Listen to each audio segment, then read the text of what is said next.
It's time to get all set for Sunday, a podcast for busy and distracted Catholics with your hosts, Scott Williams and Jeff Traylor. When I hear the coffee brewing, I think, what the heck we doing? Because I got barely any sleep last night. As the diaper bag I pack with Hot Wheels dollies and some snacks, I say a prayer there'll be a seat in the crime room this time. It's alright, cause I'm all set for Sunday. It's alright, cause I'm all set for.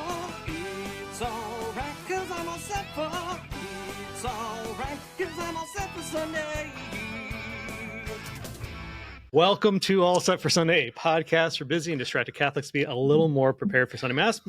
My name is Scott Williams. My co-host is Jeff Traylor. Hey, Jeff. Hey, Scott. How's it going? I'm great, man. Nice of you to show up there, jump in at the last second. Good to be here. Never miss. Unless Yeah. I'm absent, then I would not be here. Yeah. Yeah. Sometimes when I'm gone, we do the podcast without me. Hmm. I don't know how to do it without you. So you do all the hard stuff. So Well, it'd just be like I just make a video on my phone or something. That'll work. Send it to you and be like, will you put this up? sure. Father James Brockmeier, how are you? Great. How are you? Excellent. Thank you. Are you very reverend? I am. Thank Yeah, you. he is. Very, Yeah. When you Because- are the rector of a cathedral, That's what I thought. you are very reverend. very reverend. Mm-hmm. In Spanish is a muchas reverend. Boy, I do not know, but We'll I have want to ask to Father now, so I'm Dufresne. going to go Yeah. find out. Or is it mucho? I do. I'd rather not guess. Grande, Reverend. I'd rather not guess. Oh, Oh, I was thinking about you the other day. It was something in terms of Mountain Dew, but I don't Great. remember. I recently purchased the T-shirt, and I can't believe I didn't wear it today. oh, It has Blastoise on it, and he's surfing on a sea of Baja Blast, and it says Baja Blastoise. And it is. I saw someone wearing it from afar. Immediately went online and bought it. that's great. I just needed Baja Blastoise in my life. In a world where like you have to so rarely wear a T-shirt. Well, they're Other than under around my the clerics, house. but Oh. I know. I will know that I'm wearing the Baja Blastoise shirt. So That the very Reverend James Yeah. Brockmeier is wearing Baja That's Blastoise. oh, All right. Well, are we ready for the 2-minute drill? Yeah, I Great. think so. It is the 20th Sunday in ordinary time. So we start off with a reading from Jeremiah. So poor Jeremiah. poor guy. He's been faithfully speaking God's word. He's out there, he's preaching, he's sharing with everybody. But the officials decide that he's discouraging the troops, right? And convince the king that he should toss him into a cistern. So he's in this muddy pit, no water, just muck. But thankfully, Ebed Melech, I'm good with the names. We all know Great that. job. The palace's unexpected hero here, he petitions the king to rescue Jeremiah before he sinks any more into the mud, before the quicksand takes him away. So moral of the story, sometimes God sends you a rope instead of wings, and that's okay. But he still is providing us that salvation. God still provided and helped rescue Jeremiah there.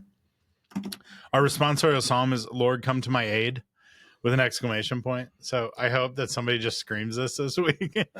It's not all caps, No, but Lord is. yeah. Mm. Lord, come to my aid, which makes sense. Having listened to Jeremiah there, I imagine that's a lot of what we were hearing from the bottom of the cistern. Yeah. Our second reading comes from, I would just say it's meh. It's funny, but yeah, Yep. we got to categorize it. Meh. I can remember it. Yeah, nobody's going to mumble it, but our second reading then comes from Hebrews chapter 12, 1-4. So we're getting this spiritual pep talk here that we got to run the race of faith like we mean it. This one probably hits like the back of some cross-country shirts at Of course. a Catholic school here. Run the race of faith like you mean it. Eyes fixed on Jesus, he who endured the cross for the joy ahead. Don't give up just because it's hard. After all, your struggle hasn't gotten that far, right? Like our struggle, we're not struggling like Jesus struggled. So let's take a breath and recognize what we've got. And that God's grace will fuel our endurance, even when the track and the road feels uphill both ways. That God's grace will fuel us. Then we have our gospel reading. Our gospel comes from Luke chapter 12, 49 to 53. Jesus said to his disciples, I have come to set the earth on fire, and how I wish it were already blazing. There is a baptism with which I must be baptized, and how great is my anguish until it is accomplished. Do you think that I have come to establish peace on earth? No, I tell you, but rather division. From now on, a household of 5 will be divided, 3 against 2, and 2 against 3. A father will be divided against his son, and a son against his father, a mother against her daughter, and a daughter against her mother, a mother-in-law against her daughter-in-law, and a daughter-in-law against her mother-in-law. All right. Real uplifting there. Yeah. Now that we're all inspired and just our hearts are filled with joy, what are you going to preach on, Father? Mothers-in-law, I dare you. Well, that's exactly what I'm going to preach about. Yes. I mean, the not mothers-in-law. Yeah. But the readings are very discouraging on a certain level. Yeah. You mentioned that they were saying that Jeremiah was discouraging the troops. He was telling them that if they don't get their act together, they will die. Yeah. So That's discouraging. It was discouraging. Mm-hmm. They either have to get their act together or they're going to die or be shipped off with the Babylonians, and which we know ended up happening. So he was right to discourage them. Yeah. And we fall into this way of thinking that says that if the Lord is present in it, if the Lord is leading me there, if it is God's will for my life, then it must be light. It must be easy. And the Lord tells us that his yoke is easy and his burden is light. But sometimes before we reach the sort of level of intimacy with the Lord and clarity with the Lord that we need in difficult situations in our life, we experience the difficulty of the cross, the difficulty of the call of the Lord, the difficulty of enduring hardships for the sake of the gospel. And I think we all find ourselves from time to time in those places where we feel discouraged, where we feel like we're just sort of pushing through, where we don't yet feel the lightness and the ease of the burden of the Lord. I think it's worth talking about that experience and to understand that just because the Lord has called you to it doesn't mean that it's immediately going to be easy or immediately going to be light. You could be struggling through something or enduring through something, a real difficulty or real challenges. And it doesn't mean that the Lord's not with you, right? The Lord was with Jeremiah in the cistern. The Lord is with those who find themselves in divided families or divided friendships for the sake of the gospel. The Lord is with those who are running the race and are at this place of endurance. We all want to be at that place spiritually where the saints are, where the greatest burden, where we can imagine that Jeremiah at the bottom of that pit is confident in the Lord, right? Or we think of the 3 young men in the fiery furnace singing out in joy to the Lord, or St. Lawrence enduring his martyrdom saying, I'm finished on this side, turn me over. Mm-hmm. We want to be to that place where we're so confident, and we should seek that. But while we're heading there,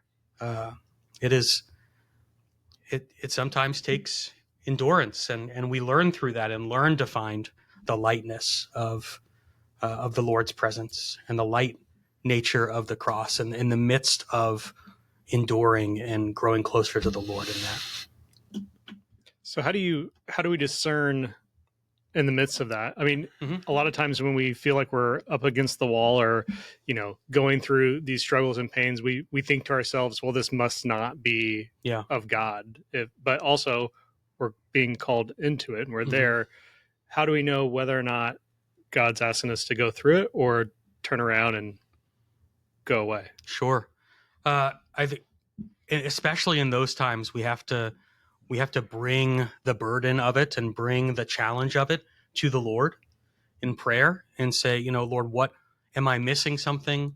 Am I where you need me to be? Am I doing what you want me to be doing? And, in my experience, the Lord's response to me in those times has been, very simple. Just an assurance in my heart that, I am with you. Don't be afraid. I am with you.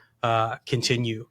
And sometimes we need to talk about it with others, especially during those times of endurance and challenge. To say, it seems like I'm doing what I need to be doing. It seems like I'm where the Lord wants me to be. Am I missing something? And the help of a spiritual advisor, or a confessor, a spiritual director, or just a wise friend can help you to realize, no, I am where I need to be. It's just, this is a more difficult season of my life, or this is a real challenge. And we face challenges, and the Lord's with us in that. My middle daughter, Lydia, she's a junior in high school now. She came home yesterday. It was after, they're into their second week of school now. She had a syllabus for one of her classes that I needed to sign, right? That was kind of a, she's like, will you sign this? And I started reading it. And she's like, why are you reading it? I was like, because I don't like to sign things I don't read. Sometimes. Like if Apple asks me to, I just do it because I don't have a choice. But in this scenario, you trust Apple, but not the teachers? Oh, I don't trust them at all, but I do need what they offer. Got it. So in this scenario, I'm the tuition payer, so I get a little more say. I think. Yeah. Take a bite of the apple. One of the end of the syllabus said, this teacher said, I'm often here early before school, and I'm available, and I want to make sure that you as students know that I'm here to offer you support and advice in like the never-ending struggle that it is to be a high school student living in a life of Christian morality. Wow. Something along those lines. And I was just really moved by it and touched by it. And this, it just, I had a discussion, we had a discussion about that then. And like, what does that mean? And talking to Lydia about like how great that you have somebody who's offering this up and everything.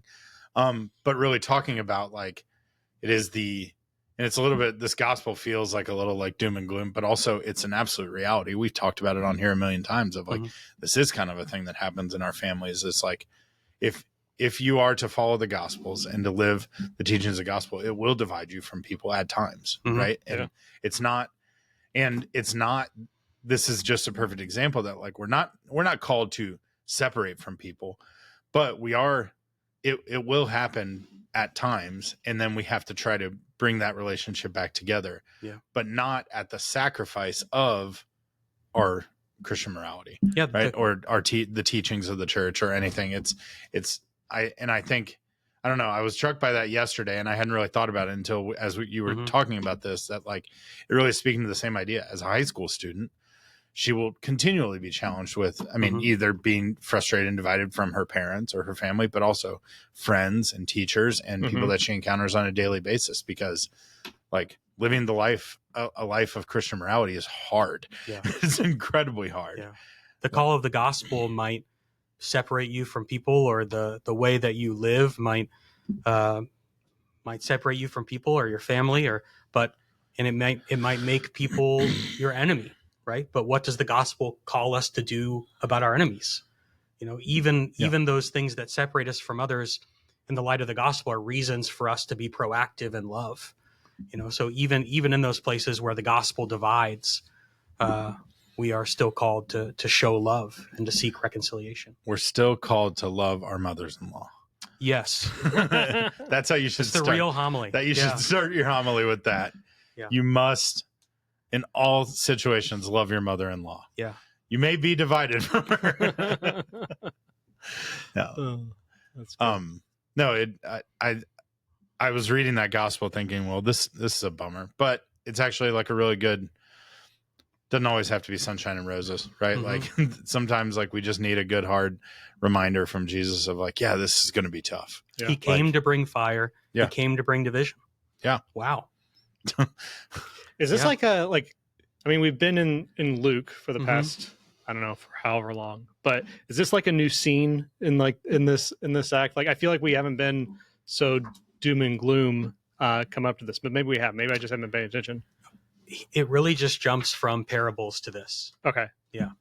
All right. It kind of jumps from where we've been in the last couple of weeks to, I want you to know in the midst of this that I've come to set the earth on fire and not bring peace, but division. Yeah. This comes right off Gird Your Loins, yeah, which we did last week. Yeah. That was a good one. It was a good one. Yeah. But it does, Yeah, which makes sense. Like he's telling us, all right, buck up because it's about to get hard. And then this gospel just continues with the like, this is where it's going to be hard. Like, and I think where the rubber meets the road for most people with the way that the gospel divides usually has to do with morality, as you were saying, right? Yeah. Like you want to take a firm stance in your life about what you believe and be a witness to that in the world. And, when we stand up for life, or when we speak about or live our understanding of human sexuality, when we want to stand up for those who are marginalized, all of those things can bring us into a real tension with a world that values different things. And, that we shouldn't be surprised when that happens. I had a thing there. I lost it. You did. Oh, I don't know. That's all right. Sorry. Yeah. I do think that it's interesting. I think in my life, I have had the opportunity to work like professionally in ministry, and I work for a very specifically Catholic, organization now. But I've been put in positions where like faith is going to be at the forefront of what we're doing. But that almost makes it easier than like just going, like if I just had a 9-to-5 corporate job going to work, or I think back to like when I went to a public high school and or college, and I still have great, amazing friends. But the friends that I had from high school and college and earlier days they weren't not Christian in general, but they weren't friendships that were founded in faith. But at a certain point in my life, like faith became kind of the forefront of what I did. And then life became a lot easier because that's like the person I was created to be. I didn't have to be a student that was Catholic. I was a Catholic person, living out my life in different ways. But I think it takes like the decision to do that and to like orient yourself in that direction. And I found that it was easier when I went away and was gone from a lot of people that I was in high school with, and I could just be the person that I thought God was calling me to. And then there's like the sense of freedom and, just a weight lifted off your shoulders. But then you have to come back to like the reality of the people that you've grown up with and the people that you went cow tipping with in high school. Not that I ever did that. But I think that there is, they don't look at me any different today than they did 10 years ago. Right.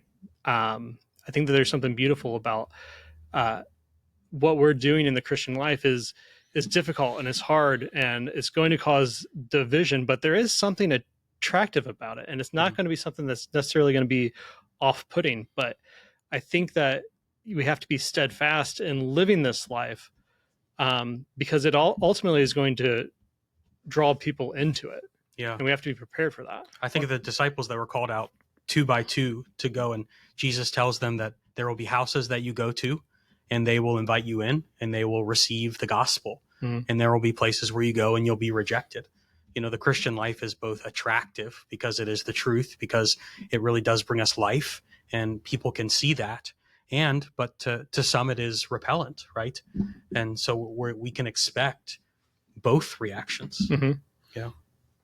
Just to the point of what you were saying, Scott, I would say, and even knowing some of your friends, like I'll bet your friends do look at you different, but like that also means you're doing something right. Like I think they see a person living his authentic faith and you don't hide that from those friends you grew up with and stuff. So like it's even more so like you've taken that opportunity to grow in that way. And that's a bigger thing we're called to as well. It's a conversation I have with my daughters on a regular basis of like, even going to a Catholic school by no means just means that like everybody's great and like a Christian living a Christian moral lifestyle. But for my girls, I will push them on, Oh man. Yeah. But for my girls, I will push them a lot on like, I remember when Isabel was struggling with some friendships and some things that she was doing. She was going to adoration twice a week, but this group of friends she was hanging out with didn't want to come do that. And I was like, well, maybe you should stop and think about that. Like, invite them. She's like, I have. They just don't want to. I was like, okay, but maybe if this is something that you feel so strongly and drawn to, and they don't, maybe that should help you think, is this who I want to be, like hang out with?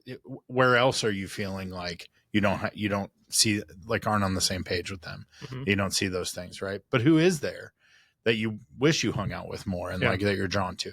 So I think it's at all times in life, even as adults, we're still called to like be drawn to the people who draw to the same things as us. Mm-hmm. And if we choose that those things are our faith in the Lord and the sacraments and those teachings and the beliefs and teachings of the church, then we'll find those people as well.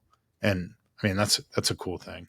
I don't know. Every once in a while, my wife and I were just talking this weekend about like, we'll be at church or we'll be at an event and we'll see these people and we'll be chatting with them afterwards. And I'll think, man, I want to be friends with them. And then I'm like, oh man, I don't know if I got bandwidth for more friends. Like, I just don't know. And like, just that back and forth of like, but it's still cool that like, I see people that like I'm drawn to in that way. And I'm like, well, I'd like to be friends with them because I think we raise our kids the same way. I think we think the same about our faith. I think they could actually challenge me in my faith in a big way. And like, those are the things I find that spark those conversations and draw me into that. Yeah. Yeah. Shut the door. Yeah, I guess so. It was a big slam if nobody heard it. Yeah, I've thought that a lot too. Like, I would rather go deeper in relationships that I have than to create new ones that are going to be, surface level. Like, Elizabeth and I have talked about, like, our neighborhood's not that big. There's probably 100 houses. Like, those are people I want to get to know. Like, I live around them. I want to get to know people in my parish. But I'm not, on the open friend market. Yeah, you put me into then I get into a cycle though, because I'm like, well, God put this person in front of me and made me start thinking this way. Maybe I need to just listen a little bit more and like, yeah. Anyway, I was trying to think of what the off the open friend market. Well, yeah, I was trying to think of like, I don't know, where do people go to meet friends when they're 40? The last thing I think with this gospel that I want to say, or with these readings that like was rolling through my head here, is like Christ calls us to division here, right? And to like, not to purposefully divide, but to recognize is like, this will divide. He calls us to love people too, but those two things can exist cohesive. Like we can love a person and disagree with them and also not just disagree, but like be a good servant to them by telling them that what the actions they're taking, the things they're doing, we think are drawing them away from Christ or that are leading them down the wrong path. That is love too. And I think this just gets into a conversation we've had here many times of like this cycle of like, well, Jesus loved everybody. Like, yes, he did. He also rebuked them and also like made it very clear that like he called them to more and called them to better. And so I think there is that piece of like, we are called to love our family. Absolutely. But we're also called to walk a path that leads us to heaven and to try to help them do that as well. And sometimes that will cause divide, but it doesn't mean we shouldn't love them and be drawn to them and continue to try. But yeah, those are easy things for me to say out loud. Real freaking hard to try to do. Yeah. But anyway. All right. Ready for some dumb questions? Gosh, I've been waiting for these all day. Yeah. First off, I want to talk about, there's an epidemic that exists out here. An epidemic? Yes. Twice in the last week, I've heard somebody refer to dumb questions on our podcast as stupid questions. Oh, no. And that's offensive to me. I think our questions are dumb at times. I don't think they're stupid. No, not at all. And I think there's a distinction there. And the most recent time it came up was when my dad texted me yesterday and said, hey, I saw Father James, heard you're going to be on the podcast. Asked him if he was ready for your stupid questions. So that was the first thing I thought of when you brought that up. Yeah. So my dad is part of the issue. I don't even remember who the other person was, but somebody else recently said something about stupid questions on my podcast. And I was like, you know what? I don't really like that. So if you're listening, they're dumb questions. Feel free to call me dumb. Don't call me stupid. Yeah. Anyway, that being said, how you doing? It's been a while, I feel like, since we've seen you. Yeah, I know. It's good to be back. How is life rectoring the cathedral? Life rectoring the cathedral is good. Yeah. We are starting to get back into hosting, confirmations soon and big masses. I was just going to say, I think you got through it, but no. Well, the life of the church and life in general is cyclical. Yes. So, we had the ordination of priests Yeah. at the beginning of June, and then you breathe for a little bit, and then it's time to go again, and we're ready to go. Great. Yeah. Some confirmations. Diaconate ordination. Mm. Does that happen at the cathedral? Or does that happen in the seminaries? Transitional deacons who are going to be priests. Yes. The Archdiocese of Indianapolis has a tradition that we are ordained at St. Meinrad as transitional deacons. Okay. Yeah. Okay. I was wondering about that. I kind of want to go to that this year because there's some guys being ordained transitional deacons who I know, and I'm very excited to support. What if they don't go to St. Meinrad? So that we only have that happen occasionally. In my class, I had two guys who were in Rome, and but they tell you about it a lot. Yeah. I'm trying to remember. I think they were ordained in Rome. Okay. As deacons. I think. I can't remember. Isn't that terrible? 10 years ago. But we recently had a now priest, Father Liam Hosty, who went to a different seminary, and he was ordained at his home parish. But it's kind of something we figure out every time. Yeah. That's above my pay grade. Cool. But plus he got to live that life for part of a year as dueling deacons in his own family. Yes. It's fun. Yeah.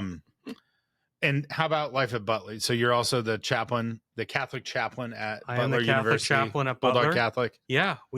School starts for the students in a couple weeks. Yeah. Very excited to welcome them back and get life in the Butler Catholic community going again. Good. You know, What's see those Bulldogs. Yeah. And bring them to Christ. Call the dogs. Yeah. Whatever you do. Mm-hmm. Do you ever invite Blue 9 or whatever? I don't know how many. I think 4 on 4. Yeah. Yeah. It's got to be more than that, right? I think it's 4. Disagree, but okay. We'll put it in the show notes. Look down there to find the. Yeah, I'd look it up, but my phone's recording. You ever invite Blue to mass? No, I usually don't invite dogs to mass. Wait, what do you got against dogs? I just not being at mass because they don't have souls and they don't go to heaven. Is that why? That is part of it. So I didn't mean to paint. It is all fun. good. It is fun that you're always nervous you're going to be painted into a corner on this show. So when I see an opportunity, I just like to play with it. And then your third job, maybe not in order, but director of the Office of Worship. Director of the Office of Worship. Not director of worship. Director of the Office of Worship. How's that going? That's going well. How's worship going in the Archdiocese? We are worshiping. We are all the time. Yeah. No, like I'm not asking for specifics, but like, does stuff like, is it like an overall, like kind of like general directives and planning, or like, does stuff come across your desk? Like, do you get complaints and things that are like, hey, I don't like the way this is being celebrated, or this priest is doing this, or does that all go to Father Tim? So Father Tim, you're referring to as the vicar for clergy. Yes. And if something comes across to the vicar for clergy's desk that has to do with mass, it comes to me. So he sends you as much as humanly possible. He probably just has an auto forward on his email. Yes. Filter. Yeah. But like, are there just like common mistakes that you see, things that people like, or is there stuff that comes to you that you have to like reach out to somebody and be like maybe weird, but not it's allowed, like if and when that happens, it is part of my role. Yeah I just feel like I could imagine people writing some like big diatribe about how some awful thing happened at their church, and then your reply to them is like, yeah, that's actually okay. They're allowed to do that. I know you don't like it, but it's allowed. Yeah, you probably can't say much about this, so sorry. We want him to come back. Stop. I'm trying to talk in general, but I'm not. I can't go into. I'm trying to get into the like, what is it exactly you do in that job? Yeah, you're not far off. Okay, that's a part of it, and lots of the law of the church is huge, and the liturgical law of the church is huge, and that was just the germ. Well, there's the germ, and then every sacramental book has its own like introduction. Yeah. And there are more situations than the church could have possibly imagined to try to figure out what you're supposed to do. So one of the big ones coming up is that All Souls Day Yes. is going to be on Sunday. Ooh. Yep. Which means that All Saints Day, which is usually a holy day of obligation, is on Saturday. So it's not a holy day of obligation. And so the question is, when we get to Saturday night on November 1st, Which mass do you say? Which mass do you say? And that's been one that's come up a lot. And the answer is? The answer is All Souls Day, because it's the day of precept, which we say is the day where people have to go to mass. But if you say mass during the day on Saturday, it's All Saints Day? All Saints Day. Yeah, Gotcha. But still not a holy day of obligation. So like those kinds of situations come up. And priests, parish staff members have a place to go to ask the question. Mm-hmm. And another thing that comes up a lot is, do you have a newsletter? Do you like send out like a, hey, from time to time we send out like anticipating that they're going to be difficult questions. Yeah. You should do it weekly. That'd be funny. Well, like a letter, luckily there aren't difficult things weekly, but, and then just hey, in general, not that I came across it this week, but yeah. And then there are certain things that priests need permission or delegation to do from the archbishop liturgically, or sacramentally. And you're the gatekeeper. It goes through my office, and we prepare the communications. Got it. Make sure everything's in order. Yeah. Cool. So I know it's really I find exciting. it fast. I find it exciting. My favorite thing is when someone says, "Hey, we can't figure out if this person is baptized, but we know that they were baptized like by." They think that they know that they were baptized like by this person at this church, but they can't figure out if this church like uses the baptismal formula correctly. And then I put on my like sleuthing hat and just start diving on the internet to find like this church and this minister and how they baptize. These are typically, I would imagine, this is non-Catholic churches. Yes. Okay. Yes. Just clarifying for everybody. We assume that Catholic Church is baptized correctly. Yes. But we had that thing a couple years ago, but you know. But when someone's coming into the Catholic Church from another Christian community, we check. We want to make sure that they were baptized in the name of the Father and the Son and the Holy Spirit. And so sometimes that can be difficult, and I get to put on my deep dive hat. I flipped over my paper for my next question, and I can just see Father's eyes just darting down there like, what's happening? Yeah. What's going on? He's so nervous. I decided this past week, and I want to ask this question. Great. This is going to be my like running over the next like couple months. I just want to ask our priest this question. All right. I'm going to give you a list of 10 instruments. Okay. Right. I want you to tell me your top 3 that you want to hear in a church. And within, the celebration of worship. Your bottom 2. Okay. I want to track. This is purely opinion, to be very clear. Oh, 100%. Yeah. It is ironic that you were this is purely opinion. I decided this before I realized you were going to be on this week. But yeah. From the desk of the director of the Office of Worship. This is just what sounds I like. Yeah. All right. Organ. Okay. Piano. So wait. Top 3, bottom 2? Yeah. Okay. Top 3, bottom 2. Okay. And I'm going to keep a running tally each week, and we're going to see how things score out. Okay. The organ, piano, guitar. You know what? I'm going to limit this a little bit. Acoustic or electric? Doesn't say. Just guitar? Yep. Okay. Guitar. String instrument. That's all that matters. It's a category. Violin, flute, trumpet, harp, ukulele, tambourine, drums. Can I see the list? Like, is it possible? Or did you just make that up in your head? No, I didn't. Oh, no. Okay. I got a list. Ignore the descriptions. Okay. I don't know why I had descriptions. No, I agree. Just so you know at home, a harp is an elegant and reflective instrument and used at special masses.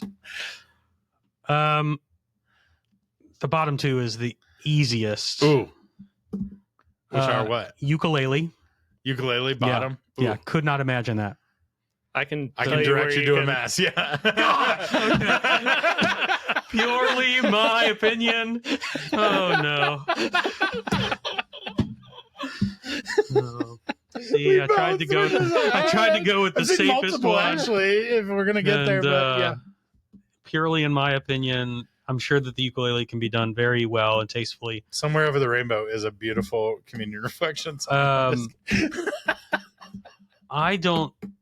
Metakaniki.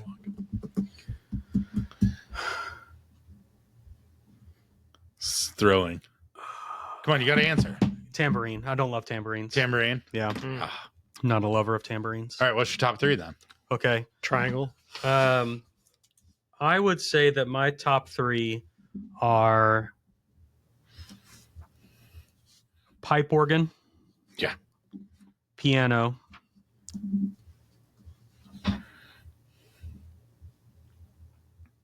Violin. Violin. I thought you were going drum set, but No. okay. Pipe organ, piano, violin. Yeah. All right. There's room for all sorts of instruments, but you were asking about my favorites and my least I favorites. did hear somebody one time try. It was very funny. Make an argument about how wind instruments, like they were saying, and I don't know this to be true, but you would, that writings of the church will say that wind instruments are preferred over stringed instruments. So they were making the argument that a kazoo is a more formal instrument than a guitar at a mass. Or a piano's a stringed I know. instrument. Yeah. But there you go. A kazoo. Yeah. If that was on the list, that'd be the bottom. Yeah. Kazoo over ukulele. You had Yeah. strong feelings about a ukulele. Yeah. Anyway, all right. Any other ones? No, that's what I got. Great. Well, thank you, Father. Thank you, Father. You're welcome. Always Yeah. a joy. Bye.